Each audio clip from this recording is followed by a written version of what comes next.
अस्सलाम वालेकुम एवरीवन। आज हमारे पास जनरल एंट्रीज़ के क्वेश्चंस मौजूद हैं और आज हम जनरल एंट्रीज़ बनाना सीखेंगे। अच्छा, इससे पहले मैं एक ज़रूरी बात आपको ये बता दूं कि हमने जो अकाउंटिंग इक्वेशन के 5 एलिमेंट्स होते हैं, assets, liabilities, expenses, revenue and equity, इनके बारे में हम डिटेल डिस्कशन और एक्सप्लेनेशन पहले कर चुके हैं। तो मेरा मशवरा आपको यही होगा कि पहले आप उस वीडियो को जाके देख लें ताकि आपको आज का लेक्चर समझने में आसानी हो। आज के लेक्चर में हम जनरल एंट्रीज बनाना सीखेंगे और कुछ क्वेश्चन हमारे पास उनको सॉल्व करेंगे एक एक करके। ठीक है, तो चलिए अब बाकायदा आगाज़ करते हैं। अच्छा, उससे पहले एंट्रीज के बारे में कुछ बातें बता दूं। असल में एंट्रीज होती क्या है ये समझना हमारे लिए बहुत ज़्यादा ज़रूरी है। होता ये है कि हम किसी भी बिजनेस के लिए काम कर रहे होते हैं। कोई भी एक बिजनेस जो कि एग्जिस्ट करता है, उसमें साल भर में कई सारी ट्रांजैक्शंस होती हैं। ठीक है, ट्रांजैक्शन क्या होती है? ट्रांजैक्शन कहते हैं लेन देन को। कोई ऐसी चीज़ जिसमें आपका पैसा आ रहा हो या जा रहा हो, that is known as your transaction. Simple अल्फाज में एग्जाम्पल दूँ तो इवन अगर आप किसी कॉफ़ी शॉप से कॉफ़ी भी परचेज करने जाते हैं, वो आपको कॉफ़ी देता है, आप उसके बदले में उसको कैश अमाउंट देते हैं, यह आपकी ट्रांजैक्शन होती है। ठीक है, इसी तरह आप फ्रेंच फ्राइज के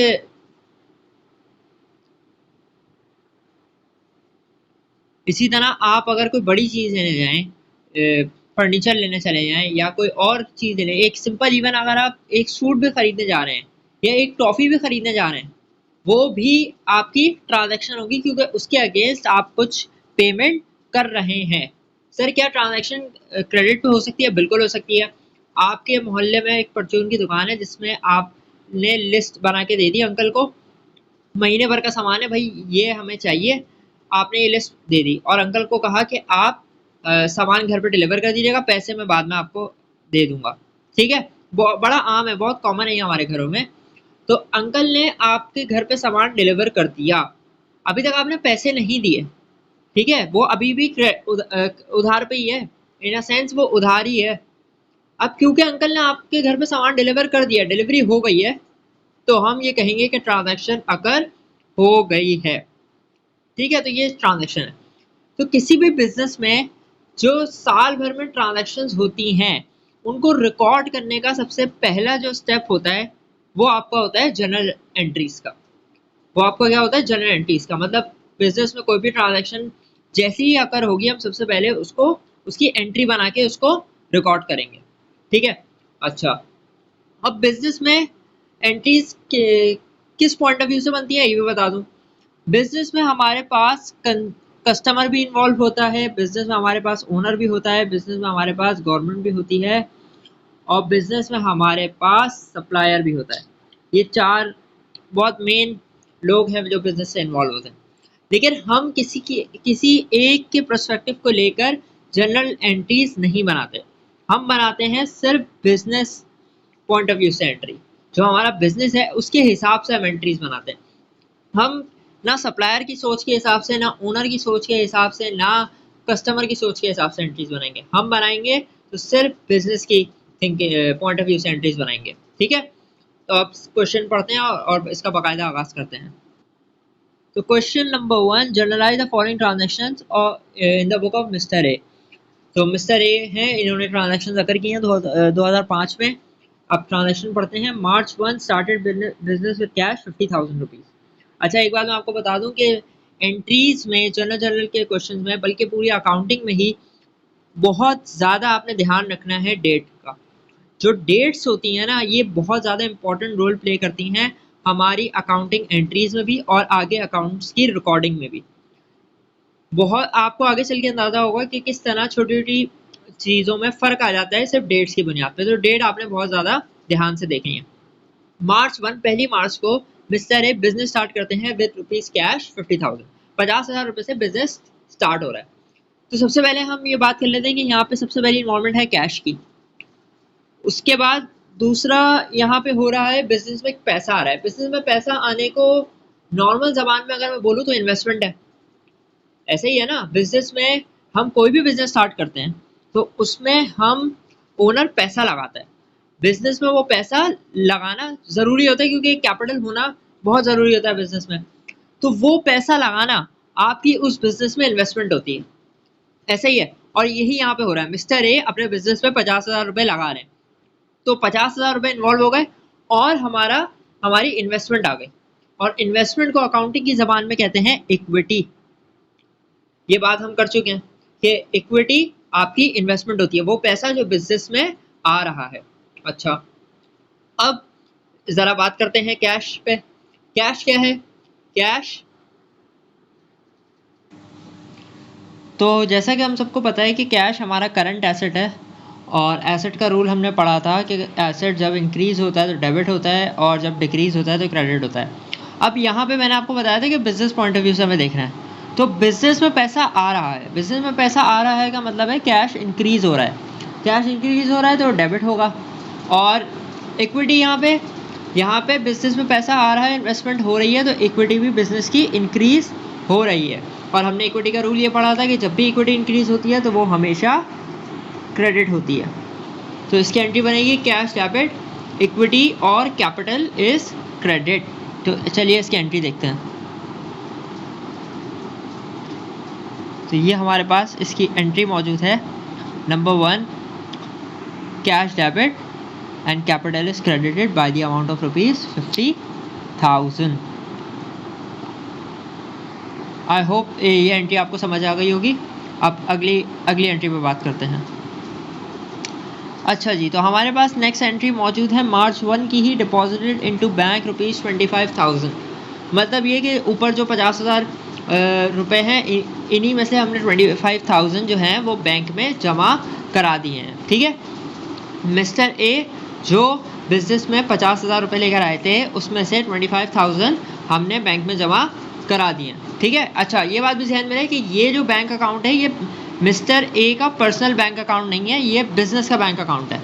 जब भी बैंक अकाउंट खुलता है तो बिजनेस का अलग से खुलता है, उसमें बिजनेस का पैसा अलग से, और उसमें बिजनेस के थ्रू चेक्स, बिजनेस के नाम पे चेक दिए जाते हैं। ठीक है, ये मिस्टर ए अपने पर्सनल बैंक अकाउंट से इसकी पेमेंट या इसमें पैसे जमा नहीं कर सकते। ठीक है, ये बिजनेस का बैंक अकाउंट है। अच्छा, तो यहाँ पे बैंक में पैसे जमा हो रहे हैं, जो कैश हमने लाए थे उसमें से 25,000 जमा हो रहे हैं। तो यहाँ पे दो एसेट्स इन्वॉल्व है क्लियरली, एक तो कैश इन्वॉल्व है और दूसरा आपके पास बैंक इन्वॉल्व है। ऐसा ही है, कैश इन्वॉल्व है, बैंक इन्वॉल्व है। कैश यहाँ पे डिक्रीज हो रहा है क्योंकि जाहिर सी बात है, हमारे पास हमने ये बात पढ़ी थी कि कैश दो तरीके के होते हैं, एक कैश इन हैंड होता है जो आपके पास होता है, और एक कैश इन बैंक होता है जो बैंक में जमा हुआ होता है। यहाँ पे कैश इन हैंड से पैसा निकल के कैश इन बैंक में जा रहा है, तो कैश इन हैंड से निकल रहा है तो कैश डिक्रीज हो रहा है, और बैंक में डिपॉजिट हो रहा है तो बैंक में इंक्रीज हो रहा है। तो कैश जब डिक्रीज होगा तो क्रेडिट हो जाएगा, और बैंक जब इंक्रीज होगा तो डेबिट हो जाएगा। तो इसकी एंट्री बहुत ही सिंपल सी बनेगी, दैट इज ये देखें आप, bank debit and cash is credited by the amount of ₹25,000। I hope इसमें कोई मसला नहीं हुआ होगा। अब अगली एंट्री पर बात करते हैं। अगली एंट्री हमारे पास है मार्च 2 की, गुड्स परचेज फॉर कैश ₹20,000। अच्छा, गुड्स पे हम पहले ही बात कर चुके हैं। गुड्स आपका वो सामान होता है जो कि आप बिजनेस में बेचने के लिए ख़रीदते हैं, क्योंकि देखें बिजनेस दो टाइप के होते हैं, या तो आप कोई चीज़ सेल करते हैं, या तो आप कोई चीज़ बना के बेचते हो, या कोई आप चीज़ आगे, जैसे रिटेलर होता है वो होलसेलर से ख़रीदता है, एक फिनिश गुड ख़रीदता है और उसको आगे सेल आउट कर देता है। तो या तो आप ये करते हो कि आप चीज़ें ख़रीदते हो और आगे उनको प्रॉफिट पे बेच देते हो, या आप सर्विस प्रोवाइड करते हो, जैसे रेस्टोरेंट है, जैसे टीचिंग है, ये सब सर्विस बिजनेस होते हैं। यहाँ पे हम जो बात कर रहे हैं वो गुड्स वाला बिजनेस है। तो गुड्स एक्चुअली वो सामान होता है जो कि बिजनेस का नहीं होता, वो आप बिजनेस में लाते हो बेचने के लिए, सही है, वो आप लाते हो बेचने के लिए, और ऐसे सामान को हम अकाउंटिंग की ज़बान में कहते हैं इन्वेंट्री। ऐसे सामान को हम अकाउंटिंग की ज़बान में कहते हैं इन्वेंट्री। ये होती है आपकी इन्वेंट्री। ठीक है, और यहाँ पे दूसरा जो हमारे पास इन्वॉल्व है वो बड़ा ही सिंपल सा इन्वॉल्व है, दूसरा अकाउंट, दैट इज़ आपका कैश। तो यहाँ पे इन्वेंट्री ख़रीद रहे हैं हम, तो यहाँ पे हम इन्वेंट्री खरीद रहे हैं। अच्छा, अब आप बोलेंगे सर इन्वेंट्री खरीदना, तो इन्वेंट्री आ रही होगी, एसेट हो जाएगा, इन्वेंट्री तो एसेट है। लेकिन नहीं, यहाँ पे इन्वेंट्री परचेज कर रहे हैं, तो आप अगर गौर से देखें ना तो यहाँ पे खर्चा हो रहा है। यहाँ पे इन्वेंट्री आने की बात नहीं हो रही, यहाँ पे बात ये हो रही है। अच्छा जी, तो अब आप देखेंगे तो यहाँ पे हम इन्वेंट्री खरीद रहे हैं, तो इसका मतलब इन्वेंट्री खरीद रहे हैं, परचेज कर रहे हैं, खरीदारी हुई है। खरीदारी का मतलब खर्चा हुआ है। ये जो गुड्स जब परचेज किया जाता है ना, तो इसको ये एक एक्सपेंस होता है आपका। जब आप गुड्स परचेज करते हो तो ये जाहिर सी बात है आप एक खर्चा करते हो, ये आपका एक खर्चा है। तो इस खर्चे को हम कहते हैं अकाउंटिंग की ज़बान में परचेजेस। तो इस खर्चे को हम अकाउंटिंग की ज़बान में कहते हैं परचेजेस। तो यहाँ पे आप गुड्स परचेज कर रहे हो, तो गुड्स परचेज हो रहा है, खर्चा हो रहा है, तो यहाँ पे पी आपका परचेजेस आ जाएगा। खर्चा हुआ, एक्सपेंस हुआ है, परचेजेस। और दूसरा आपके पास अकाउंट है कैश का, वो कैश आपके पास 20,000 ये आपने पे किया है, तो कैश डिक्रीज़ हो जाएगा। और हमारा खर्चा हुआ है, तो इसका मतलब हमारा एक्सपेंस इंक्रीज़ हो जाएगा। सिंपल रूल, एक्सपेंस जब इंक्रीज़ होता है तो डेबिट होता है, और कैश जब डिक्रीज़ होता है तो क्रेडिट होता है। सिंपल।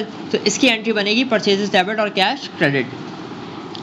तो हमारे पास अगली एंट्री मौजूद है, purchases debit and cash is credited.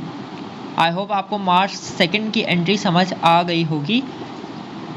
अब चलते हैं अपनी अगली नेक्स्ट एंट्री की तरफ। मार्च 3 को हम फर्नीचर परचेज कर रहे हैं और उसकी पेमेंट कर रहे हैं चेक से 7,000 रुपीज़ के। अच्छा, अब यहाँ पे जो हम फर्नीचर परचेज कर रहे हैं ये बिज़नेस यूज़ के लिए कर रहे हैं। ये वो वाला फर्नीचर है जो हम सामान लाके, जैसे एक बिज़नेस में ऑफिस होता है, ऑफिस में बहुत सारी चीज़ें होती हैं। ऑफिस में एक अच्छी सी टेबल होती है, एक चेयर होती है, शेल्फ्स होते हैं, स्टेशनरी होती है, बहुत सारी चीज़ें होती हैं, बहुत सारा फर्नीचर होता है एक ऑफिस में। ठीक है, तो हम यहाँ पे फर्नीचर लाके फर्नीचर खरीद रहे हैं और उसकी पेमेंट कर रहे हैं। अच्छा, अब इन दोनों एंट्री में एक बात समझाना चाहूँगा मैं। देखें, ऊपर हम इन्वेंट्री खरीद रहे थे, आपने पिछले बार पढ़ा होगा कि इन्वेंट्री का एसेट है, तो आपके ध्यान सोच में आ रहा होगा कि भाई टेक्निकली तो इन्वेंट्री बढ़ रही है। ठीक है, तो हमने इन्वेंट्री क्यों नहीं डेबिट किया ऊपर वाली एंट्री में, और यहाँ हम फर्नीचर खरीद रहे हैं, तो यहाँ पे मैं आपसे कहूँगा कि यहाँ पे हम अच्छा, एक बात मैं आपको बताता चलूँ कि यहाँ पे हम फर्नीचर खरीद रहे हैं बिजनेस के लिए, तो यहाँ पे हमारे पास फर्नीचर जो है वो डेबिट हो जाएगा। और हम बैंक से पेमेंट हो रही है, तो बैंक हमारे पास क्रेडिट हो जाएगा। सिंपल सा उसूल, फर्नीचर एसेट है, फर्नीचर डेबिट हो जाएगा और बैंक हमारे पास क्रेडिट हो जाएगा। यहाँ पे एक बात मैं क्लियर करना चाहूँगा, अगर किसी के जहन में सवाल आया हो। सवाल क्या आ सकता है? सवाल ये आ सकता है कि भाई ऊपर मार्च 2 में हमने गुड्स परचेज़ किए थे और सर आपने ये बोला था कि गुड्स परचेज़ करते हैं तो हमारे पास इन्वेंट्री होती है, और इन्वेंट्री तो एसेट है, तो आपने ऊपर खर्चा क्यों रिकॉर्ड करवाया? और नीचे हम फर्नीचर खरीद रहे हैं, तो फर्नीचर खरीदना भी तो खर्चा है, लेकिन यहाँ आप बोल रहे हैं कि वो एसेट रिकॉर्ड है। यही फ़र्क है। बात ये हो रही है कि हम जो बिज़नेस पॉइंट ऑफ व्यू से देखें ना, तो हमारे पास जो फर्नीचर आ रहा है वो हमारे बिज़नेस यूज़ के लिए। बिज़नेस यूज़ में जो चीज़ आएगी वो हमारा एसेट है। बिज़नेस यूज़ में अगर हम कोई ऐसी चीज़ खरीद रहे हैं जो कि एसेट में आती है, तो वो हमारे एसेट है, वो हम बिज़नेस यूज़ के लिए खरीद रहे हैं, यूज़ के लिए। लेकिन अगर हम कोई ऐसी चीज़ खरीद रहे हैं, सही है, तो यहाँ पे हम फर्नीचर को डेबिट कर देंगे और बैंक को क्रेडिट कर देंगे। आइए इसकी एंट्री चल के देखते हैं। ये हमारे पास इसकी एंट्री है, furniture debit and bank is credited by the amount of ₹7,000। ठीक है, अब हम अगली एंट्री पे चलते हैं। मार्च 5 की एंट्री हमारे पास है, सोल्ड गुड्स फॉर कैश 8,000। 8,000 रुपये के गुड्स हमने सेल आउट कर दिए। वही गुड्स हैं जो हमने ऊपर खरीदे थे। अच्छा, अब यहाँ पे बिजनेस में सेल हो रही है। ठीक है, बिजनेस में सेल हो रही है। अब सेल कोई नॉर्मल सेल जो है वो कोई नॉर्मल हमारा कैश इन नहीं है, इनफ्लो नहीं है। ये कोई ओनर अपनी तरफ से पैसा नहीं डाल रहा है, ये हमारी प्रॉपर सेल हो रही है, ये हमने बिजनेस किया है। ये जो सेल है इसमें हमारा प्रॉफिट भी शामिल है, इसमें हमारी कॉस्ट भी जो वो सारे चीज़ें लगी हुई है ना। तो इस सेल को हम वैसे ट्रीट नहीं करेंगे, इसको हम इक्विटी नहीं बनाएंगे कि बिजनेस में पैसा आ रहा है तो इक्विटी हो जाएगी। यहाँ पे क्या हो रहा है, यहाँ पे हम सेल कर रहे हैं। तो आपने ये पढ़ा होगा कि बिजनेस में जब सेल होती है, बिजनेस कोई चीज़ सेल करता है तो दैट इज़ आपका रेवेन्यू, दैट इज़ आपका रेवेन्यू, ये आपका रेवेन्यू होता है। रेवेन्यू क्या होता है, रेवेन्यू वो होता है जो बिजनेस अपने नॉर्मल कोर्स से कमाती है, मतलब वो बिजनेस जिस भी चीज़ के लिए बना है, जब कोई भी बिजनेस एक्टिविटी उस हिसाब से परफॉर्म होती है और उसके बाद पैसा आता है, तो वो उसका रेवेन्यू होता है। सर एग्जांपल देते हैं, अच्छा जी आपका स्कूल का बिजनेस है, आपके पास आपका स्कूल का नॉर्मल कोर्स क्या है कि आप बच्चों को सर्विस प्रोवाइड करते हैं एजुकेशन की, और आपका रेवेन्यू क्या होगा, आपके पास फीस आती है, आपके पास जब फीस आई वो आपके नॉर्मल कोर्स ऑफ बिजनेस से है, वो आप जो एक्टिविटी करते हो उस बिजनेस से, उससे पैसा आ रहा है, तो वो आपके पास रेवेन्यू हो गया। अच्छा जी आपके पास कोई दुकान है, ठीक है, उसमें आप कोई प्रोडक्ट रखते हैं, कोई सामान खरीद बेचते हैं। अच्छा दूसरी एग्जांपल कि जैसे आपके पास कोई शॉप है, ठीक है, उसमें आप समझ लें आपके पास बहुत सारे फर्नीचर मौजूद है, या आपके पास स्पोर्ट्स इक्विपमेंट मौजूद है, या आपकी कपड़े की कोई दुकान है, ठीक है। तो आपका नॉर्मल कोर्स क्या है, आपका नॉर्मल कोर्स है कि आपके पास जो सामान है आपने उसको सेल करना है, ठीक है, ये आपका नॉर्मल कोर्स है, और आप उसके लिए बिजनेस एक्टिविटी करेंगे। बिजनेस एक्टिविटी क्या होगी, भाई कस्टमर आएगा, आप उसको सामान दिखाएंगे, उसको पसंद आएगा, वो प्राइस पूछेगा, आप उसको प्राइस बताएंगे, वो पैसे देके चला जाएगा, ये आपका नॉर्मल कोर्स ऑफ बिजनेस है। तो जो कस्टमर हमें पैसे देके जाएगा ना, उस हिसाब से कि जो हमारा बिजनेस है वो हमारे पास रेवेन्यू होता है। ये बात हम पहले कर चुके हैं, ठीक है। रेवेन्यू वो होता है जो बिजनेस का जो नॉर्मल कोर्स होता है उसमें जो पैसा, उससे जो हमारे पास पैसा आता है वो आपका रेवेन्यू होता है, सिंपल सी बात। नेक्स्ट यहाँ पे ये हो रहा है कि कैश हमारे पास आ गया है, तो यहाँ पे आपको अंदाज़ा होगा कि यहाँ पे कैश जो बढ़ रहा है, बिजनेस में कैश आ रहा है तो डेबिट हो जाएगा एज यूजुअल, आसान सी बात। अच्छा सेल रेवेन्यू है, रेवेन्यू हमारा इंक्रीज़ हो रहा है, और रेवेन्यू जब इंक्रीज़ होता है तो वो क्रेडिट होता है, ठीक है। तो अब इसकी एंट्री बनेगी cash debit and sales is credited. तो आइए चलिए इसकी एंट्री देखते हैं। तो हमारे पास मार्च 5 की एंट्री मौजूद है, cash debit and sales is credited by the amount of ₹8,000, ठीक है। अब हम अगली एंट्री की तरफ चलते हैं। मार्च 8 सोल्ड गुड्स टू बी 5,000। अच्छा अब यहाँ पे वही काम हो रहा है जो ऊपर हो रहा है, सेल हो रही है, तो सेल्स रेवेन्यू तो हमारे पास आ जाएगा, ऐसा ही है, इसमें तो कोई डाउट ही नहीं है ना कि सेल्स तो हो रही हैं, तो सेल रेवेन्यू तो हमारे पास आ गया। अगला काम क्या हो रहा है, अगला काम ये हो रहा है कि वो बी को गुड सेल कर रहा है। सर क्या हुआ, कोई बात नहीं, करें कैश रिकॉर्ड, नहीं भाई कैश रिकॉर्ड नहीं होगा, क्या होगा, यहाँ पे मैं आपको एक नॉर्मल बात बताता हूँ। होता ये है कि अगर आपकी कोई शॉप है, ठीक है, जहाँ पे एक नॉर्मल एग्जांपल लेते हैं कि एक अंकल का एक ग्रोसरी स्टोर है, ठीक है, उनके पास लोग आते हैं, भाई आटा है, दाल है, चावल है, चीनी है, ये सब रोज़ का लेकर जाते हैं, और अंकल उनको ला के देते हैं सामान, वो उसकी पेमेंट उसी वक्त कर देते हैं। अब जो कस्टमर कहीं से भी आ रहा हो, अंकल के पास आएगा शॉप पे, कोई चीज़ उनसे पूछेगा, को ख़रीद के लेके जाएगा, उसी वक्त उनको पेमेंट करेगा। अंकल को इससे कोई फ़र्क नहीं पड़ता, शॉपकीपर को, कि वो बंदा कौन है, कहाँ से आया है, क्या नाम है उसका, यूजुअली वो मैटर नहीं करता, ठीक है। लेकिन होता ये कि जब एंट्रीज़ में नाम मेंशन हो जाए ना, तो एक बहुत बड़ी इंडिकेशन होती है कि यहाँ पे क्रेडिट पर सेल्स हुई हैं, ठीक है, क्योंकि जब आप किसी को उधार देते हो तभी आप उसकी सारी इन्फॉर्मेशन निकालते हो कि हाँ भाई कौन हो, कहाँ से आए हो, क्या करते हो, वगैरह वगैरह, नॉर्मल सी बात है, ठीक है। अच्छा यहाँ पे लिखा हुआ भी नहीं है कैश, तो ये एक और हिंट है, लिखा हुआ भी हो सकता है कि क्रेडिट पे बेचा गया है, लेकिन मैं आपको दो मेन पॉइंट्स बता रहा हूँ कि एक तो यहाँ लिखा नहीं है कि कैश पे सेल हुई है, और दूसरा यहाँ पे नाम मेंशन है। ये भी हो सकता है कि नाम के साथ कैश सेल्स भी हों, कोई इसमें पत्थर पे लकीर नहीं है ये कि अगर नाम आ गया तो क्रेडिट पर ही सेल्स हुई हैं, ऐसा नहीं है। लेकिन मैं एक आइडेंटिफिकेशन का एक मेथड बता रहा हूँ कि ऐसा भी हो सकता है, ठीक है। तो सेल्स हमारे पास इंक्रीज़ हो जाएंगी, तो सेल्स इंक्रीज़ होती हैं तो क्रेडिट। और अगला हमारे पास क्या आ जाएगा, अगला क्या आ जाएगा हमारे पास, अगला हमारे पास आएगा एक अकाउंट जो हमारे पास एसेट होता है, दैट इज़ नोन एज हमारा अकाउंट्स रिसीवेबल। ये हमारा इंक्रीज हो जाएगा क्योंकि हमने वो पैसे अब अपने कस्टमर से रिसीव करने हैं। अकाउंट रिसीवेबल क्या होता है? वही होता है जो आप अपने कस्टमर से आपने पैसे लेने होते हैं। ठीक है, आपने कस्टमर को चीज़ सेल कर दी है, सर्विस प्रोवाइड कर दी है, लेकिन कस्टमर ने अभी पेमेंट नहीं करी, तो वो उसने हमें पैसे देने हैं, हमारे लिए वो रिसीवेबल है, बिजनेस को वो पैसे चाहिए हैं, रिसीवेबल।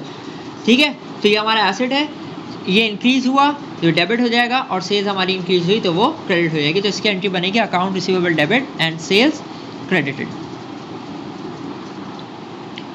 हमारे ये देखिए हमारे पास मार्च 8 की एंट्री मौजूद है, account receivable debit and sales is credited by the amount of ₹5000।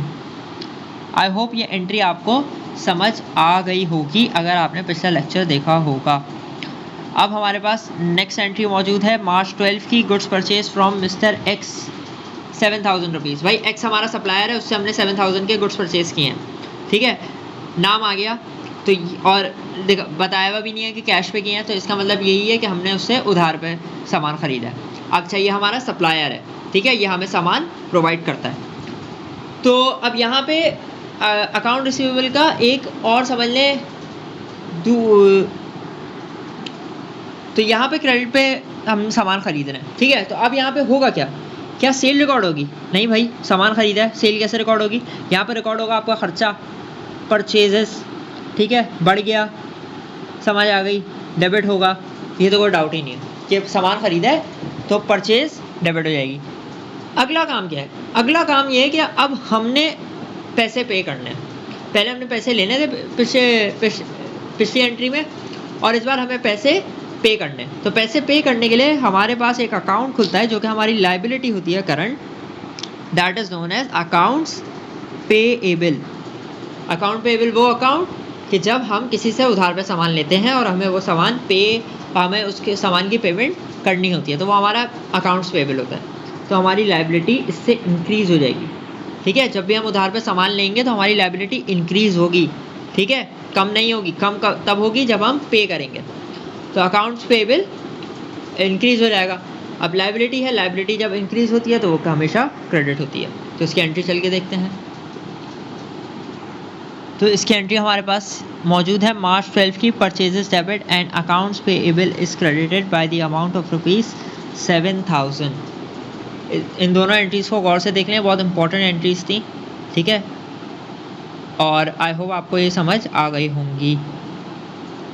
ठीक है, अच्छा जी, नेक्स्ट एग्जांपल है हमारे पास मार्च 14 की एंट्री है, सॉरी, कि मार्च 14 को गुड्स हमने रिटर्न कर दिया मिस्टर एक्स को ₹2000 के। भाई बड़ी सिंपल सी बात है, ये बहुत नॉर्मल है बिज़नेस में और ये होता है। अगर आप किसी ग्रॉसरी स्टोर की बात करें तो वहाँ पे यूजुअली यही होता है, या आप अगर किसी सब्ज़ी वाले के पास भी जाते हैं, फ्रूट वाले के पास भी जाते हैं, तो यूजुअली यही होता है कि हम उससे सामान ख़रीदते हैं। ठीक है, हम घर जाके देखते हैं या हम घर जाके अम्मी को दिखाते हैं, अम्मी को वो सामान बिल्कुल भी पसंद नहीं आता, अम्मी कहती हैं जाके वापस करके आओ फ़ौरन। ठीक है, ये बात हो गई, ये बहुत होता है, ये हमें पता है। ठीक है, तो यहाँ पे भी यही हो रहा है। बहुत दफ़ा ऐसा होता है कि जब सप्लायर हमें गुड्स भिजवाता है गुड्स, तो हम किसी वजह से उसको रिटर्न कर देते हैं। सर क्या वजह हो सकती है? भाई वजह कोई सी भी हो सकती है, वजह क्वालिटी भी हो सकती है, वजह ये भी हो सकती है कि सामान लाते में डैमेज हो गया। भाई कंटेनर में सामान आ रहा था, कंटेनर जो भाई चला रहे थे उनको बहुत ज़्यादा शौक़ था रैश ड्राइविंग का, उन्होंने ऐसी माशाल्लाह ड्राइविंग करते हुए लाए, जिस तरह हमारे यहाँ सुपर हाईवे पे यूजुअली चल रहे होते हैं कंटेनर, वो इतनी अच्छी ड्राइविंग करते हुए लाए कि अंदर सामान का बेड़ा गर्क हो गया। ठीक है, तो जब सामान पहुँचा तो उसमें से आधा तो डैमेज था। तो अब डैमेज सामान तो हम नहीं रखेंगे ना, क्योंकि हम तो पूरे पैसे दे रहे हैं, तो हम वो सामान वापस कर देंगे। तो यहाँ पे भी हम मिस्टर एक्स को ₹2000 का, हमने 7000 का सामान लिया था, ₹2000 का सामान वापस कर रहे हैं। अब यहाँ पे होगा क्या? यहाँ पे होगा ये कि सबसे पहले क्या हमारे पास कैश वापस आएगा? नहीं भाई, कैश तो वापस नहीं आएगा, कैश तो हमने पे ही नहीं किया था। भैया उधार पे लिया था, कैश तो पे ही नहीं हुआ। होगा क्या? होगा ये कि हमारी एक लाइबिलिटी इंक्रीज़ हो गई थी, अकाउंट्स पेएबल, हमने पैसे देने थे 7000, अब हमने 2000 का वापस कर दिया, तो अब हमारी लाइबिलिटी कम हो जाएगी। कम उतने से ही होगी जितने का सामान वापस हुआ है, बाकी लाइबिलिटी वहीं की वहीं है। ठीक है, तो अकाउंट्स पेएबल हमारा डिक्रीज़ हो जाएगा। ठीक है, और और यहाँ पे हम परचेजेस का एक कॉन्ट्रा अकाउंट खोलेंगे, दैट इज नोन आपका परचेज रिटर्न। परचेज रिटर्न क्या होता है? परचेजेस का एक कॉन्ट्रा अकाउंट होता है भाई। परचेजेस डेबिट होती हैं जब इंक्रीज होती हैं, जब परचेज रिटर्न होता है तो वो उसको कम करने के लिए परचेजेस को हमारी क्रेडिट हो जाता है। ठीक है, ये आपका परचेज रिटर्न, परचेज को कम करने के लिए ये अकाउंट खोला जाता है, इसका कॉन्ट्रा अकाउंट है परचेजेस का। ठीक है, अब यहाँ पे परचेज रिटर्न हुआ है तो परचेज रिटर्न आपके पास क्रेडिट हो जाएगा। सिंपल सी बात है, परचेजेस डेबिट होती हैं तो ये क्रेडिट हो जाएगा। और अकाउंट पेएबल, क्योंकि आपकी लायबिलिटी अब कम हो गई तो वो आपके पास डेबिट हो जाएगी। ठीक है, तो अकाउंट्स पेएबल डेबिट और परचेज रिटर्न इज क्रेडिटेड। आइए इसकी एंट्री चल के देखते हैं। तो हमारे पास मार्च 14 की एंट्री मौजूद है, अकाउंट्स पेएबल डेबिट और परचेज रिटर्न इज क्रेडिटेड। ठीक है, बाय द अमाउंट ऑफ ₹2000। मार्च 16 पे आते हैं। मार्च 16 को हमारे पास मौजूद है sold goods to Y for cash 4000। Sir आपने कहा था नाम आए तो क्रेडिट। नहीं भाई, मैंने ये भी कहा था कि ज़रूरी नहीं है, एक आइडेंटिफिकेशन का एक तरीका है, एक इंडिकेशन है, लेकिन कोई फ़र्ज़ नहीं है। ठीक है, अब इसने यहाँ बोल दिया कि कैश पे वाई को गुड्स बेचें तो कोई बात नहीं, सिंपल सी एंट्री रिकॉर्ड होगी। वही आपके पास सेल हुई है तो सेल रेवेन्यू आ जाएगा। सेल रेवेन्यू इंक्रीज़ हुआ है तो क्रेडिट, ऐसा ही है। सेल रेवेन्यू इंक्रीज़ हुआ है, सेल्स हुई हैं यहाँ पे। ठीक है, और कैश पे हुई हैं तो कैश हमारे पास इंक्रीज़ हो जाएगा। कैश इंक्रीज़ हो तो डेबिट, तो कैश डेबिट और सेल्स क्रेडिट।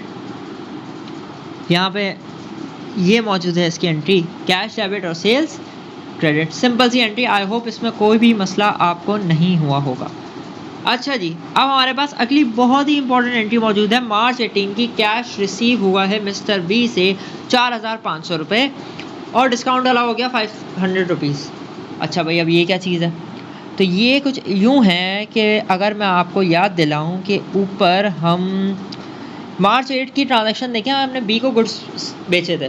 ठीक है, हमने बी को गुड्स सेल आउट किए थे 5000 रुपये के, और बी ने हमसे कहा था कि भाई मैं आपको पैसे दे दूँगा, वो दिन आएगा जिस दिन मैं आपको पैसे दे दूँगा। तो वो दिन आ गया, वो दिन आया तो बी ने हमें दिए 4500 रुपये और हमने उसको डिस्काउंट दे दिया। सर ये हमने क्यों किया? भाई बहुत नॉर्मल है बिज़नेस में डिस्काउंट देना, ये कोई नई बात नहीं है। आपको पता है कि आप कहीं भी, हमारे यहाँ तो पाकिस्तान में बहुत ज़्यादा आम है कि आप एक सब्ज़ी ख़रीदने भी जाते हो तो उसमें भी डिस्काउंट कराते हो। आप फ्रूट भी ख़रीदने जाते हो तो आप उसमें डिस्काउंट कराते हो, 20, 30, 40 रुपये डिस्काउंट कराते हो, बार्गेनिंग करते हो। आप दुकान पे जाते हैं तो आप वहाँ पे कोई चीज़ परचेज़ करते हैं तो आप उसके कोशिश करते हैं कि आपको कम से कम पैसे देना पड़े उसके लिए। ठीक है, तो हर आदमी की नेचर है कि वो डिस्काउंट कराते हैं। तो यही मिस्टर बी के साथ भी हुआ। मिस्टर बी को 5000 रुपये देने थे, उन्होंने मिल बैठ के बात करी और सिंपल से उन्होंने 500 रुपये का डिस्काउंट करा के 4500 रुपये पे कर दिए। ठीक है, अच्छा सर ये ऐसा बिज़नेस क्यों करता है? मतलब क्यों मैं 5000, जब मुझे 5000 चाहिए हैं मिस्टर बी से, तो मैं क्यों बोलूँ कि यार मैं 500 का डिस्काउंट दे रहा हूँ, 4500 ले लेता हूँ? भाई इसकी बहुत सारी वजूहत होती है। डिस्काउंट क्यों देता है बिज़नेस वाला? डिस्काउंट इसलिए देता है ताकि वो वाला प्रॉफिट बचाता है जो कस्टमर के जाने से बिल्कुल ख़त्म हो जाएगा। सर क्या मतलब? भाई मतलब ये कि आप अपनी अम्मी के साथ गए एक कपड़े के स्टोर पे। ठीक है, आपने वहाँ पे कपड़ा पसंद किया, आपको सूट बड़ा अच्छा लग गया। दुकान वाले से पूछा, दुकान वाले ने बोला भाई 5000 रुपये का। अम्मी ने बोल दिया नहीं ये तो हो नहीं सकता, 5000 तो नहीं देंगे हम। तो बात तो डिसाइड होगी 5000 नहीं देंगे। कितने देंगी भाई? 500 रुपये देंगी। अब वो फ़ौरन वो हो गया, दुकानदार तो घूम गया। दुकानदार बोलेगा बाजी आप थोड़ा लिहाज करें और ये वही बार्गेनिंग जो हमारे यहाँ नॉर्मल होती है। ठीक है, तो अब करा के बात निकली कि हम 4500, दुकान वाले ने बोला भाई ना आपकी ना मेरी, 4500 में ले जाएंगे सूट। तो उनको भी, हमारी अम्मी की भी ये बात समझ आ गई और उन्होंने 4500 रुपये पे कर दिया। तो उसने ये मेहरबानी क्यों की हम पे? उसने मेहरबानी इसलिए की क्योंकि अगर वो उनको ये कहता कि भाई मुझे नहीं बेचना आपको, तो वो पैसे जो उन आंटी से डिस्काउंट कराने के बाद हमें मिल जाते, बिज़नेस को मिल जाते, वो पैसे भी नहीं मिलते। भाई आंटी कहती कि मैं जा रही हूँ, मैं कहीं और से देख लूँगी, ठीक है, तुम रखो अपना सूट अपने पास। तो दुकान वाला यही सोचता है कि भाई जिन पैसों के लिए मैं लड़ रहा हूँ, ठीक है, अगर मैंने इनको थोड़ा सा डिस्काउंट नहीं दिया तो वो तो मेरे पास बिल्कुल ही नहीं आएंगे भाई। 5,000 नहीं आएंगे तो 4,500 तो आ जाएंगे ना। ऐसा तो ना हो कि पैसे ही ना आए, आंटी खाली हाथ चली जाए और बिजनेस को भी कोई फ़ायदा ना हो। तो इसलिए बिजनेस वाला डिस्काउंट दे देता है। और यूजुअली होता ये कि उधार पे जब ट्रांजैक्शन होती है तो बिजनेस इसलिए भी डिस्काउंट दे देता है ताकि पैसे जल्दी आ जाएँ। ठीक है, जल्दी पैसे मंगवाने के लिए भी डिस्काउंट की एक स्ट्रैटेजी बहुत ज़्यादा काम करती है।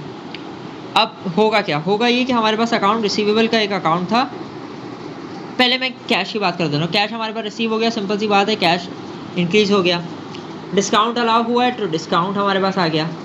एक चीज़ थी हमारे पास अकाउंट रिसीवेबल, ये क्या होगा, यहाँ पे होगा कुछ यूँ कि कैश तो हमारा डेबिट हो जाएगा कितने से, 4,500 से। जितना पैसा आया उतने डेबिट हो जाएगा।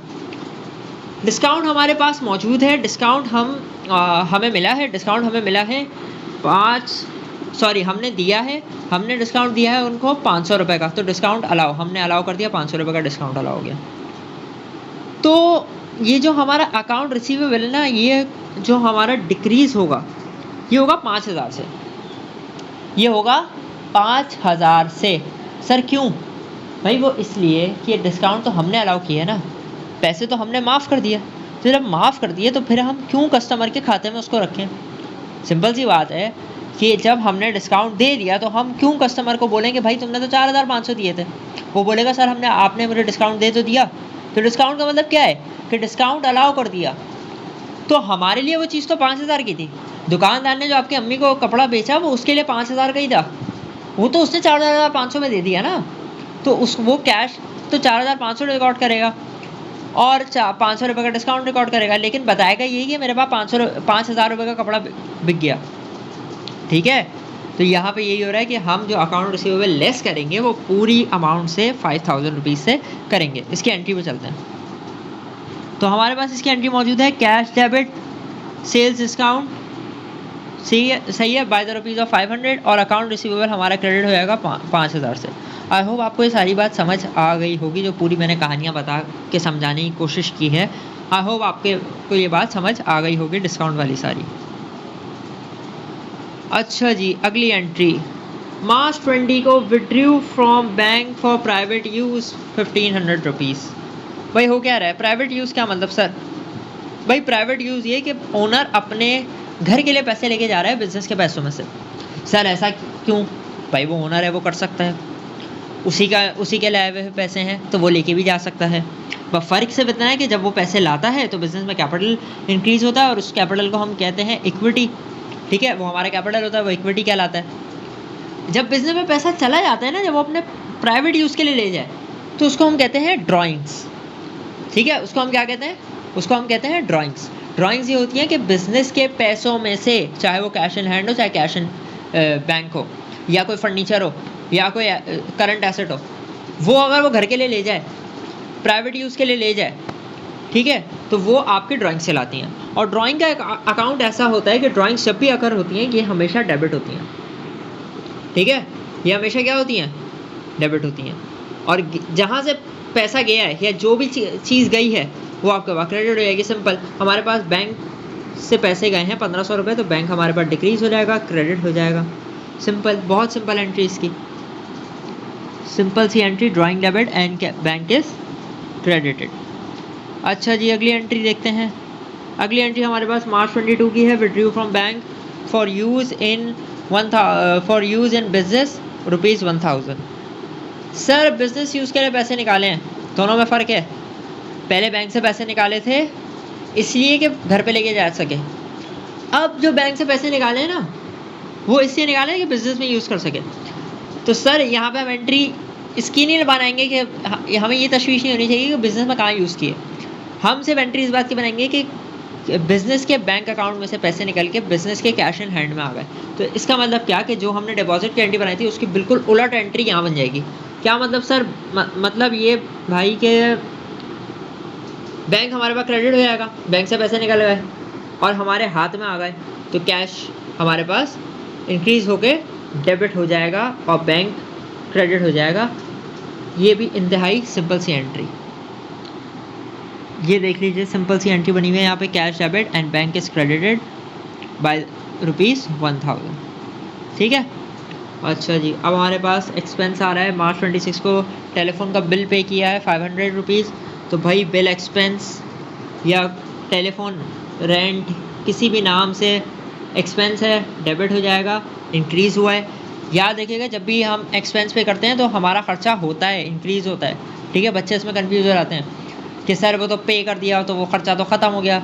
खर्चा बढ़ होता ही तब है जब हम उसको पे करते हैं। ठीक है, जब वो खर्चा अकर होता है, जब जैसे ही वो खर्चा हमारे पास आ जाएगा तो इसका मतलब वो खर्चा हमारी बिजनेस में इंक्रीज़ हो गया।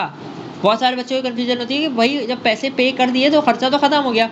खर्चा होता ही तब है जब आप पैसे पे कर देते हैं, सिंपल सी बात। ठीक है, या कोई सर्विस आप यूज़ कर लेते हैं तो वो खर्चा हो जाता है, सिंपल सी बात।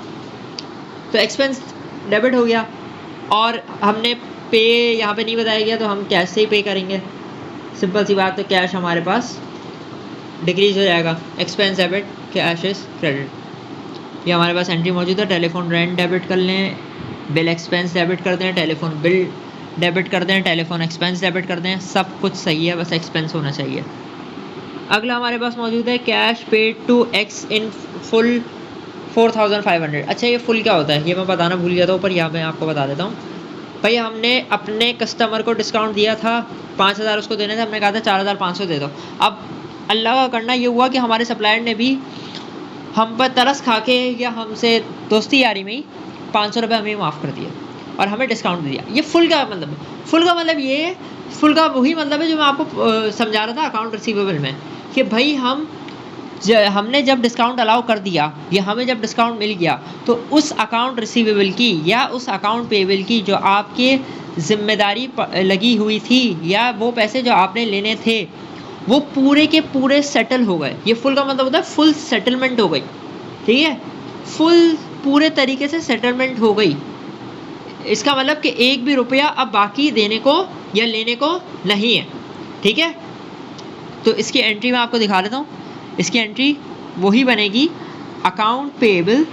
जाहिर सी बात है हमें पैसे पे करने तो हमारा अकाउंट पेएबल डेबिट हो जाएगा पूरे पैसों से, 5000 से।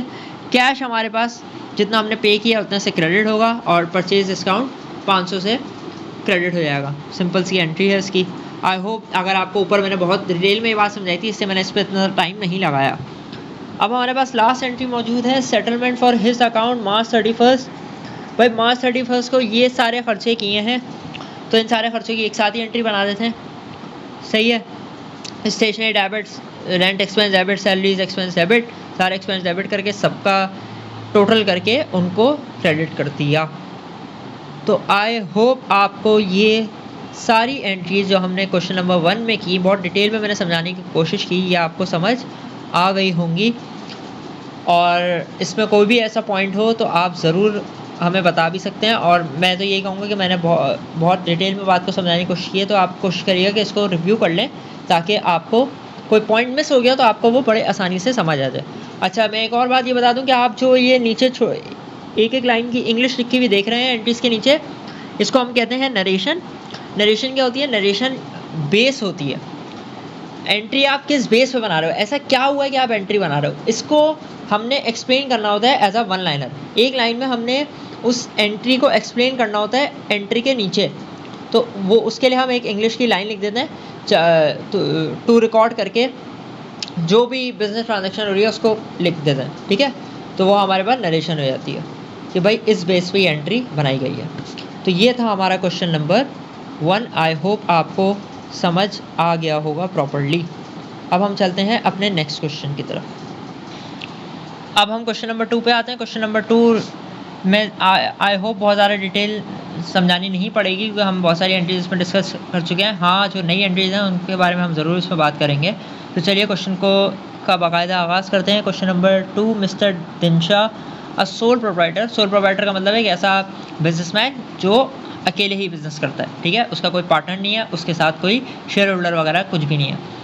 उसने पूरे महीने में during the month he completed the following transaction. उन्होंने पूरे महीने में ये कुछ ट्रांजैक्शंस अकर की हैं।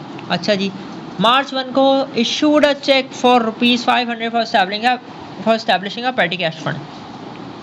अच्छा, मिस्टर दिनशा का जो बिजनेस है ना, ये अनलाइक मिस्टर ए की तरह कोई नया बिजनेस नहीं है। मिस्टर ए उसी वक्त बिजनेस बना रहे थे, पहले महीने के एंट्रीज बना रहे थे। मिस्टर दिनशा का बिजनेस देखने से लग रहा है कि चला आ रहा है, ठीक है। इन्होंने 500 रुपये का चेक दिया है, ठीक है, और ये कहा है कि पेटी कैश फंड बना दो। पेटी कैश फंड क्या होता है? पेटी कैश आपका वो सारा कैश होता है जो आप बिजनेस के छोटे छोटे खर्चों के लिए रखते हो।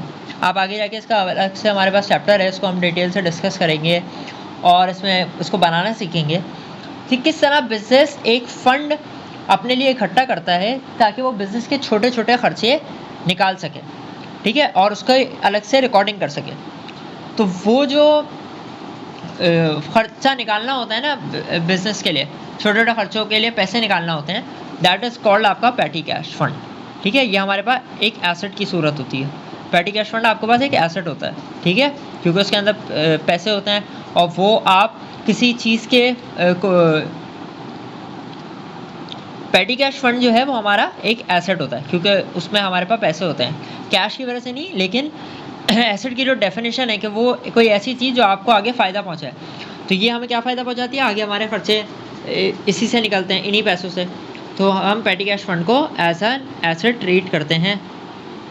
तो इसकी एंट्री सिंपल सी बनेगी कि हम पेटी कैश फंड को डेबिट कर देंगे और जो चेक इशू हुआ था हम उसको क्रेडिट कर देंगे बैंक के नाम से। सिंपल एंट्री, इसमें कोई मुश्किल की बात नहीं है। आई होप आपको भी परेशानी नहीं हुई होगी। मार्च 3 को received a cheque for 4,900 from Ghani in full settlement of his account of ₹5,000।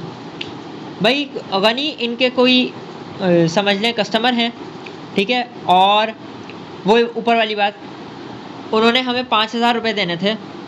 ये ट्रांजैक्शन यहाँ नहीं बताई हुई, लेकिन मैंने आपको बोला ना कि चलता फिरता बिजनेस है, चलता हुआ बिजनेस है। तो पिछले महीने या पिछले 2 महीने पहले गनी साहब ने हमें 5,000 रुपये देने थे। इनका उनका अकाउंट था 5,000 रुपये का, उनको देने थे हमें 5,000 रुपये।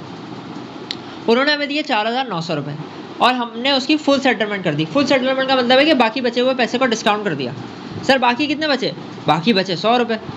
तो हुआ यहाँ पे वही जो ऊपर वाली एंट्री जो ऊपर हमने किया था, यहाँ पे वही ट्रीटमेंट होगा कि हमारा अकाउंट रिसीवेबल जो था गनी का, वो हम पूरा लेस कर देंगे 5,000 से, ठीक है, और हमारे पास चेक आया है तो बैंक हमारे पास डेबिट हो जाएगा, इंक्रीज हुआ है तो डेबिट हो जाएगा, और हमारे पास डिस्काउंट भी आ जाएगा जो कि आपके पास डेबिट हो जाएगा। भाई हमने डिस्काउंट दे दिया, सेल्स डिस्काउंट दिया है गनी को, तो इसकी एंट्री बनेगी बैंक डेबिट और डिस्काउंट डेबिट और account receivable credited by the amount of ₹5,000। तो इसकी एंट्री चल के देखते हैं। तो इसकी एंट्री हमारे पास मौजूद है कैश डेबिट। अच्छा, कैश डेबिट हुआ है। अब यहाँ पे कैश डेबिट क्यों हुआ है ये मैं इसको ये अज्यूम कर लेता हूँ कि भाई हमने वो, तो यहाँ हमारे पास इसकी एंट्री मौजूद है। कैश नहीं, यहाँ पे आप बैंक डेबिट करें क्योंकि चेक रिसीव हुआ है।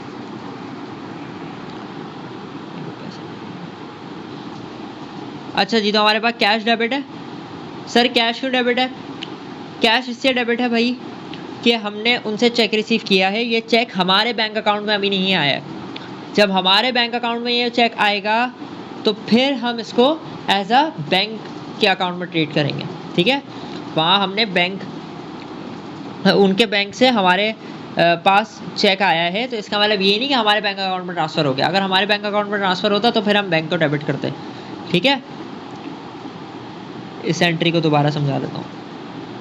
अच्छा जी, तो यहाँ पे इसका मतलब ये है कि यहाँ पे हमारे पास अकाउंट रिसीवेबल तो आपके पास कम हो जाएगा पूरा 5,000 से। ये बात हम पहले कर चुके हैं, कि 5,000 पूरा सेटल है, फुल सेटलमेंट है, तो 5,000 पूरे से होगा। बाकी होगा डिस्काउंट, आपके पास सेल्स डिस्काउंट हमने दे दिया और हमारे पास कैश डेबिट हो जाएगा। मिस्टर गनी ने जो हमें कैश दिया है 4,900 रुपये का। सर कैश क्यों? चेक दिया है सर, क्या आप बात कर रहे हैं? बेटा चेक दिया है, लेकिन मिस्टर गनी ने हमें अपने बैंक अकाउंट से चेक दिया है। हमारा बैंक अकाउंट का इसमें कहीं कोई ताल्लुक़ नहीं है। अगर मिस्टर गनी हमें डायरेक्ट बैंक ट्रांसफ़र कर देते, हमारे बैंक अकाउंट में, बिज़नेस के बैंक अकाउंट में ट्रांसफ़र कर देते या हमें क्रॉस चेक देते, तो फिर हम बैंक डेबिट करते। अभी तो पैसा हमारे पास चेक की सूरत में मौजूद है, हम जाके कैश कराएंगे तो हमें पैसे मिल जाएंगे, तो हमारे पास कैश डेबिट होगा। ये बात ध्यान में रहे कि अगर सामने वाला हमें चेक दे रहा है तो हम अब बिजनेस में उसको कैश ही रिकॉर्ड करते हैं। क्यों? क्योंकि उसकी वजह ये बेसिकली जो नॉर्मली होता यही है कि जब आपको कोई चेक देता है तो आप उस चेक को जाके कैश करा दे दो, तो आपके पास कैश आता है। ठीक है, बैंक तभी हमारा इन्वॉल्व होगा जब बैंक में हमारे पैसे जमा होंगे। ठीक है, तो अब हमारे पास डिस्काउंट आ गया, कैश आ गया और अकाउंट रिसीवेबल हमारा 5000 से क्रेडिट हो जाएगा। इसकी एंट्री ज़रा देख लें, सिंपल सी एंट्री, ये बात हम ऊपर कर चुके हैं तो ज़्यादा इसमें कोई डिटेल्स नहीं है। Cash debit, sales discount debit और account receivable is credited. March 5 अगली entry, March 5 deposit mister Gani's cheque into the bank. हाँ, अब हुई है बात। अब हुआ ये कि मिस्टर गनी ने जो चेक दिया था 4900 रुपये का, उसको हमने जाके बैंक में जमा करा दिया। तो सिंपल सी वही एंट्री जो ऊपर हमने बनाई थी कि बैंक डेबिट और कैश क्रेडिट। अब ये बैंक में गया है, तो जब तक बिजनेस के बैंक अकाउंट में जाएगा नहीं तब तक बैंक हमारा इन्वॉल्व नहीं होगा। अच्छा जी, अगली एंट्री क्या है? मार्च 7 mister issued a check for 2940 to Sunrise Company in full settlement of their account of ₹3000। अच्छा जी, हुआ कुछ यूँ है कि सनराइज़ एक कंपनी है जो कि हमारी सप्लायर है और उसने हमें क्रेडिट पर कभी सामान बेचा होगा 3000 रुपये का, हमने उसको 2940 रुपये पे किए हैं। इसका मतलब ये है कि बाकी का हमें डिस्काउंट मिल गया उनकी तरफ से। सिंपल, फुल सेटलमेंट हुई है तो इसका मतलब यही है कि डिस्काउंट मिला है और कोई मतलब नहीं है। इसका मतलब ये नहीं है कि बाद में पैसे हम देंगे। फुल सेटलमेंट का मतलब ये है कि हमारा अकाउंट्स पेएबल जो हमने सनराइज़ को देना था वो पूरा का पूरा डिक्रीज़ हो गया है। ठीक है, वो पूरा का पूरा डिक्रीज़ हो गया। बाकी हमें क्या मिला सर? बाकी हमें मिला डिस्काउंट। ठीक है, और हमने बाकी चेक इशू किया। अच्छा, यहाँ पे हमने चेक इशू किया तो यहाँ चेक का मतलब यही कि हमारे बैंक से पैसे कटेंगे, हमारे बैंक अकाउंट से पैसे कटेंगे, तो यहाँ पे बैंक ही आपके पास क्रेडिट हो जाएगा और आपके साथ डिस्काउंट आपने अवेल किया है तो वो आपके पास क्रेडिट हो जाएगा। उसके अलावा आपके पास अकाउंट पेबल क्योंकि अब कम हो गया, लायबिलिटी ख़त्म हो गई, तो लायबिलिटी ख़त्म हो जाती है तो डेबिट हो जाती है, तो अकाउंट्स पेबल इज़ डेबिटेड। ज़रा दोबारा देख लें, एंट्री बहुत ही सिंपल सी है, accounts payable debited, bank and purchase discount is credited. ठीक है, परचेज का कॉन्ट्रा अकाउंट है परचेज डिस्काउंट। ठीक है, ये बात भी ध्यान में रखनी है आपने। नेक्स्ट एंट्री पे चलते हैं। Issued a cheque for ₹4000 in payment of a bill of exchange. अब सर बिल ऑफ एक्सचेंज क्या होता है? भाई बिल ऑफ एक्सचेंज एक एग्रीमेंट होता है जो कि आपके सेलर और एक बायर में होता है। ठीक है, अब इसको मैं ऐसे समझाता हूँ कि आप छोटे हैं अपने घर के। ठीक है, आपने सामने वाले घर में एक बड़े आदमी के साथ या एक ऐसा आदमी या एक ऐसा लड़का जो कि आपसे उम्र में काफ़ी बड़ा है, ठीक है, आपने उसको कोई चीज़ सेल कर दी। ठीक है, आप सेलर हो गए, वो बायर हो गया आपका। सिंपल। हुआ कुछ यूँ कि उसके बाद आपने उसको चीज़ सेल कर दी थी भरोसे पे, उसने आपको कहा था वो पैसे दे देगा। अब वो आपको पैसे देने में मसला कर रहा है। ठीक है, अब वो आपको पैसे देने में मसला कर रहा है, तो अब आप क्या करें? अब परेशानी में होता ये कि आप जाएंगे अपने घर के किसी बड़े के पास, अब्बू के पास, दादा के पास, किसी के भी पास जाएंगे और उनको बताएंगे कि भाई मैंने ये वाले जो अंकल हैं इनको या ये वाला जो भाई हैं इनको हमने पेमेंट कर दी थी, या हो सकता है उनके दादा के पास भी चले जाएं। ठीक है, मतलब कोई थर्ड पार्टी के पास आप जाते हैं और उसको आप ये बोलते हैं कि भाई मैंने इनको ये चीज़ सेल आउट की है और ये मुझे पैसे नहीं दे रहे, या देंगे तो लेट देंगे वगैरह वगैरह, बहुत सारी वजूहत हो सकती हैं। ठीक है, अब ये हमें पैसे नहीं दे रहे, तो आप कुछ करें। अब क्योंकि दादा हैं तो वो उन्होंने हमें देख के, हमारी मासूम सी शक्ल देख के कहा कि बेटा तुम एक काम करो, तुम आओ मेरे साथ, उनको सामने बैठाते हैं और कुछ बात करते हैं। बात ये होती है कि तीनों लोग बैठते हैं और होता ये है कि दादा आपसे कहते हैं कि बेटा जितने पैसे इन भाई ने आपको देने हैं ना, वो तुम मुझसे ले लो, इनसे मैं खुद निकलवा लूँगा। सही है। यूजुअली ये जब हम इंपोर्ट एक्सपोर्ट करते हैं वहाँ पे ये बड़ा काम आता है। होता ये है कि बाहर से जब आप कोई चीज़ ख़रीदते हैं, मंगवाते हैं या सेल आउट करते हैं, तो कि बहुत दफ़ा जो मेन मसला आता है ना, वो करेंसी का आता है। करेंसी की वजह से बहुत सारी चीज़ें में मसला आ जाता है। ठीक है, करेंसी का आपको पता है रेट रोज़ आगे पीछे होता है, तो उसकी वजह से पैसों में ऊपर नीचे कमी बेशी आ रही होती है। तो इसलिए बहुत दफ़ा जो आपका बायर है वो मसला करता है। तो आप यूजुअली बिल ऑफ एक्सचेंज का जो थर्ड पार्टी यूजुअली होती है वो एक बैंक होती है। तो आप बैंक से एग्रीमेंट करवाते हो उस सामने वाली पार्टी का कि बैंक आपको बोलता है कि हम उतने पैसे सर आपको पे कर देंगे। ठीक है, आप हमसे ये एग्रीमेंट करवा लें कि भाई आप हम अपने सेलर को बता दें, आप उन भाई को बता दें कि मैं तुम्हें ये ऑर्डर देता हूँ कि आपने जो पैसे पे करने हैं वो मेरे बिहाफ पे किसको करने हैं, आप मुझे नहीं करने, किसको करने हैं, दादाजी को, बैंक को। ठीक है, वो पैसे आपने बैंक को देने। इससे होता क्या है, इससे होता ये कि आपके पास जो आपकी ट्रांजैक्शन है वो प्रोटेक्ट हो जाती है, सिक्योर हो जाती है। कैसे सर, बैंक आपको उसी वक्त पैसे दे देगा। ठीक है, अब बैंक ने वो पैसे उनसे कैसे निकलवा लेंगे, बैंक को पता है, बैंक निकलवा लेगा कुछ भी करके। ठीक है, अब वो बैंक बहुत सारी चीज़ें करता है। अगर नॉर्मल कोर्स ऑफ बिजनेस है तो यूजुअली एक रेट डिसाइड होता है, एक्सचेंज रेट, उसके हिसाब से पेमेंट हो जाती है, उस हिसाब से एग्रीमेंट बन जाता है। सिंपल सी बात। तो यहाँ पे यही हुआ है कि हमने, ये होता है आपका बिल ऑफ एक्सचेंज। तो हमने एक चेक इशू किया 4,000 रुपये का in the payment of bill of exchange. Bill of exchange हमें के हिसाब से हमने 4,000 रुपये पे करने थे, वो हमने पे कर दिए।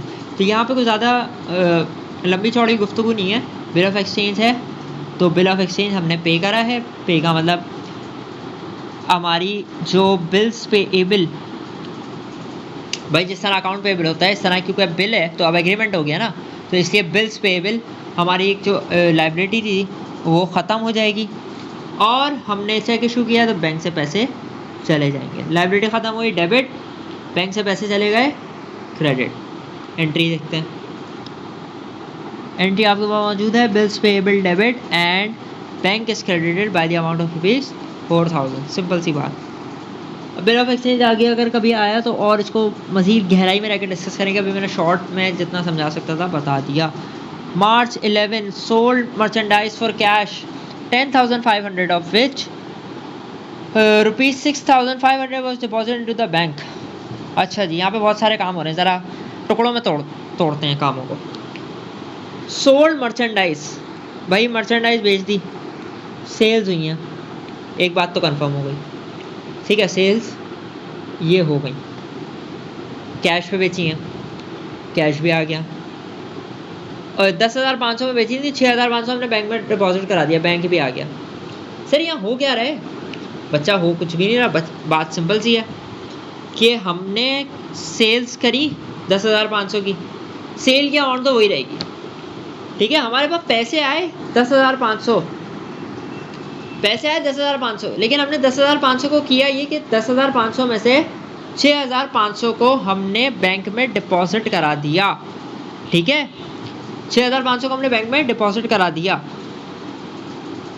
तो यहाँ पे क्या हो रहा है, यहाँ पे कुछ भी नहीं हो रहा है। यहाँ पे सिंपल सी बात ये होगी कि रेवेन्यू आपके पास आया है तो रेवेन्यू इंक्रीज होने पे क्रेडिट हो जाएगा।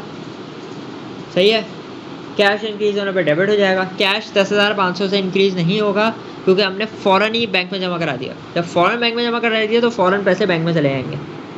ठीक है, तो अब इसकी एंट्री चल के देखते हैं। ये है इसकी एंट्री जहाँ बैंक डेबिट हो रहा है, बैंक में पैसे जमा हो गए 6,500, कैश क्रेडिट हो रहा है, कैश भी डेबिट हो रहा है और सेल्स आपके पास क्रेडिट हो रही हैं टोटल अमाउंट से 10,500।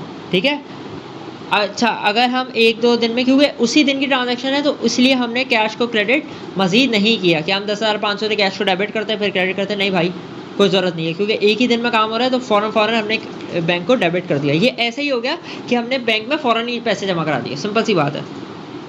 ठीक है, अच्छा जी, March 15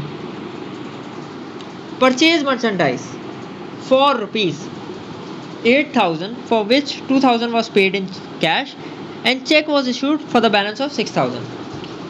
ऊपर सेल हुई थी, यहाँ पे परचेज हो रही है, सीधा सीधा काम, बस ट्रीटमेंट थोड़ा उल्टा हो जाएगा। सर कैसे उल्टा हो जाएगा? परचेजेस हुई हैं, वहाँ सेल हुई थी, यहाँ परचेज हुई है, परचेज एक्सपेंस है बढ़ गया, टोटल अमाउंट से ही जाएगा 8,000 से, ठीक है 8,000 से ही जाएगा परचेजेस। 2,000 हमने कैश से पे करे तो कैश हमारा कम हो जाएगा 2,000 से, और बाकी बैलेंस हमने चेक से दिया तो बैंक हमारा कम हो जाएगा 6,000 से, ठीक है। दोबारा देख लें इसको, परचेजेस हमारी इंक्रीज होगी टोटल अमाउंट से, कैश हमारा उतने अमाउंट से डिक्रीज होगा जितना का हमने कैश पे किया है, और बैंक हमारा उतने से डिक्रीज होगा जितने का हमने चेक काटा है, ठीक है। तो दोनों एसेट हैं, दोनों एसेट डिक्रीज हुए तो क्रेडिट, और परचेज एक्सपेंस है ये इंक्रीज हुआ तो डेबिट। ये रही इसकी entry, purchases debit, cash credit और bank is credited by the amount of ₹8,000। I hope simple सी एंट्री थी, आपको समझ आ गई होगी। अच्छा जी, withdrew cash March 18 withdrew cash from bank for use in office. वही जो ऊपर काम हुआ था कि हमने बैंक से पैसे निकाले हैं ऑफिस यूज़ के लिए, ऑफिस यूज़ का मतलब बिजनेस यूज़ के लिए पैसे निकाले हैं, तो इसकी एंट्री सिंपल सी वही बनेगी। अब किसके लिए निकालें ये इसमें हमें नहीं पढ़ना, हमारे पास कैश आ गया और बैंक कम हो गया, ठीक है। तो कैश डेबिट और बैंक क्रेडिट, ये देख लें, कैश डेबिट और bank credit by the amount of ₹3,000, simple entry. अगली एंट्री है March 22 withdrew cash from bank for personal use of the proprietor, proprietor मतलब बिजनेसमैन, ₹1,500, 1,500 है 150 नहीं है, ठीक है। पर्सनल यूज़ के लिए निकाले हैं। सर अभी तो पढ़ा था कि ड्राइंग रिकॉर्ड करते हैं, बहुत शौक हो रहा है तो आगे नाम भी लिख दिया ओनर का, कोई मसला नहीं, ठीक है।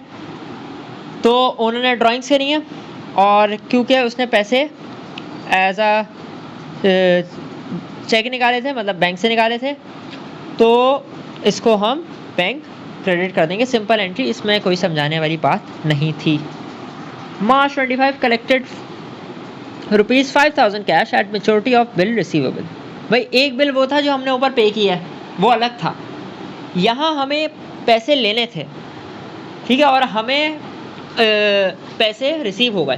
भाई होता ये है कि usually bill of exchange simple में एक एग्रीमेंट होता है और उसमें डेट और टाइम डिसाइड होती है कि आप इस डेट को अपने जो बायर है उसको कहा जाता है कि आप अपने सेलर को इस तारीख को इतने इतने पैसे आप पे कर देंगे, ठीक है, इतने इतने पैसे आप पे कर देंगे। अब उस चीज़ की जब मेच्योरिटी आई, मेच्योरिटी का मतलब क्या कि ड्यू डेट आ गई, ड्यू डेट पे वो पैसे हमें रिसीव हो गए। देखो bill of exchange with bank भी हो सकता है और विदाउट बैंक भी हो सकता है। विदाउट बैंक होगा तो सिंपल एग्रीमेंट होगा, ठीक है, विद बैंक होगा तो यूजुअली वो बिल ऑफ एक्सचेंज होता ही तब है जब थर्ड पार्टी इन्वॉल्व होती है यूजुअली, ठीक है। तो यहाँ पे ड्यू डेट पे बिल रिसीव हुआ है हमें, तो बिल रिसीवेबल हमारा पूरा लेस हो जाएगा, बिल रिसीवेबल हमारा एसेट था ये पूरा लेस हो जाएगा, मतलब कम हो जाएगा। और कलेक्टेड कैश हमारे पास 5,000 आया है, तो कैश डेबिट और बिल रिसीवेबल क्रेडिट, ये आप इसकी एंट्री देख लें, कैश डेबिट और bill receivable is credited by the amount of ₹5,000। अगली एंट्री है March 31 paid salaries to employees ₹5,000 in cash. Salary pay की है एम्प्लॉयज़ को 5,000 रुपये की कैश पे, तो सैलरी हमारा एक्सपेंस है, expense debit cash credit, simple entry. I hope इसमें कोई मसला नहीं होगा। अच्छा जी, दोबारा से पेटी कैश फंड आ गया भाई। March 31 issued a cheque for ₹450 to replenish the petty cash fund debit miscellaneous expenses account. अच्छा जी, अब यहाँ पे हो कुछ ये रहा है कि एक्सपेंस, मैं बता रहा था कि एक्सपेंस और रिप्लेनिश में बात क्या हो रही है। रिप्लेनिश का मतलब है कि उसमें हम पैसे जमा करा रहे हैं, हम अपने पेटी कैश फंड में 450 रुपये जमा करा रहे हैं, लेकिन उससे पहले हो ये रहा है कि मिसलेनियस एक्सपेंसेस अकाउंट को वो कह रहे हैं डेबिट कर दें। मतलब क्या कि जिन छोटे छोटे खर्चों के लिए, मिसलेनियस मतलब छोटे छोटे खर्चे जो बिज़नेस के बहुत ही नॉमिनल खर्चे होते हैं उनकी बात हो रही है, तो उनके लिए जो हमने पैसे निकाले थे वो खर्चे अकर हो गए हैं। डेबिट मिसलेनियस एक्सपेंसेस का मतलब ओके, एक्सपेंस हमारा अकर हो गया, मिसलेनियस एक्सपेंस तो डेबिट हो गया, ठीक है। और इसका मतलब है कि और हमने 450 रुपये पेटी कैश फंड में डाले, तो इसका मतलब है कि जो हमारा एक्सपेंस हुआ था वो 450 रुपये का ही हुआ था, ठीक है। 450 रुपये का एक्सपेंस हमारा अकर हो गया और हमारा गया होगा उसमें से क्या, सॉरी कैश नहीं जाएगा, क्या जाएगा, पेटी कैश फंड जो हमने ऊपर जमा करके रखा था उसी में से तो काटने थे, तो फंड हमारा लेस हो जाएगा। फंड लेस हुआ, एसेट है क्रेडिट, एक्सपेंस इंक्रीज हुआ डेबिट, तो इसकी एंट्री बनेगी एक्सपेंस डेबिट और फंड क्रेडिटेड, ठीक है। मिसिंग एक्सपेंस डेबिट और पेटी cash fund credited by the amount of rupees 450। ये हमें पता है, ऐसे चला कि उसने कहा कि मैंने 450 रुपये पेटी कैश फंड में जमा कराए, और दूसरी हिंट उसमें ये कि उसने मिसलेनियस अकाउंट को डेबिट करवा दिया। इसका मतलब कि खर्चा हुआ और पैसे पेटी कैश फंड में से कम हो गए, तो जब कम हो गए तो उसने दोबारा उसमें वो पैसे जितने खर्च हुए थे उतने वापस से डलवा दिए। अब जो डलवा दिए उसकी एंट्री अलग बनेगी, पैसे डलवा दिए तो पेटी कैश फंड डेबिट हो जाएगा, ठीक है। और चेक इशू किया है तो बैंक हमारा क्रेडिट हो जाएगा। आई होप आखिरी की 2 एंट्री आपको समझ आ गई होगी। ये तो इतना मुश्किल, कोई ऐसी मुश्किल एंट्री नहीं थी, बस आपको ये समझना था कि यहाँ पे खर्चा हुआ है, ठीक है, खर्चा हुआ है और पेटी कैश फंड को हमने जितने का खर्चा हुआ है उतने ही से हमने उसको रीप्लेनिश किया है, जमा कराए हैं उतने पैसे, ठीक है। तो ये था आपका दूसरा क्वेश्चन। इसमें ऐसी कोई मुश्किल बात नहीं थी, इसमें सिर्फ आपको वर्डिंग्स पे में खेला गया था और इसमें कोई ऐसा मुश्किल पॉइंट, कोई ऐसी घूमी हुई एंट्री नहीं थी, ठीक है। तो आई होप ये भी आपको समझ आ गया होगा सवाल। अच्छा जी, अब हमारे पास क्वेश्चन नंबर 3 और क्वेश्चन नंबर 4 हैं। ये दोनों क्वेश्चन मैं आपको सॉल्व नहीं कराऊंगा, ये आप खुद सॉल्व करेंगे।